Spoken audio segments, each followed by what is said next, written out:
కొరటాల శివ దర్శకత్వంలో young tiger NTR కథానాయకుడిగా వస్తున్న చిత్రం దేవరా. అయితే ఈ సినిమాని పాన్ ఇండియా స్థాయిలో ఈ నెల 27న ప్రేక్షకుల ముందుకైతే రాబోతుంది.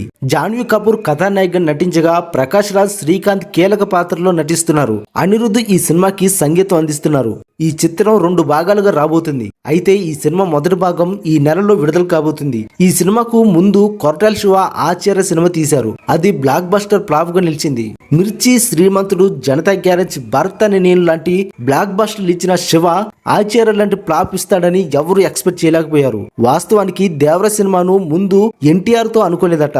ముందు ఈ యొక్క సినిమాని అల్లు అర్జున్ తో తీస్తానని కమిట్ అయ్యాడట. అయితే అల్లు అర్జున్ తో ఓ చిత్రం చేస్తున్నట్లు అధికారికంగా ప్రకటన కూడా వచ్చింది. బన్నీ 21వ సినిమాగా 2020లోనే ప్రకటన వచ్చింది. దీనికి సంబంధించిన పోస్టర్ కూడా విడుదల చేశారు. అయితే కథ, స్క్రీన్ ప్లే అంతా సిద్ధమైన తర్వాత బన్నీకి ఎక్కడో ఏదో తేడా రావడంతో సినిమా చేయనని చెప్పేశాడు. దీంతో సినిమా ఆగిపోయింది. నిర్మాత కూడా ఇప్పుడు ఈ సినిమాని తీసిన నిర్మాతల్లో ఒక్కరైనా మిక్కిలినేని సుధాకరే. ప్రస్తుతం సుధాకర్, కళ్యాణ్ రామ్ సంయుక్తంగా ఈ చిత్రాన్ని అయితే నిర్మించారు. అల్లు అర్జున్ కి నచ్చని పాయింట్ ఎన్టీఆర్ కు ఎక్కడ నచ్చింది?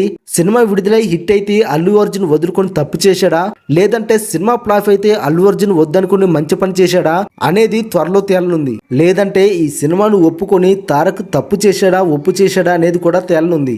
ఏదైనప్పటికీ ఈ సినిమాని తెలుగు, తమిళం, మలయాళం, కన్నడం, హిందీలో భారీగా ప్రమోషన్లు అయితే చేస్తున్నారు. పాన్ ఇండియా హీరోగా తనను తాను నిరూపించుకోవాలనే పట్టుదలతో జూనియర్ ఎన్టీఆర్ ఉన్నారు. ఈ సినిమా ఎంతవరకు విజయం అవుతుందో చూడాలి మరి.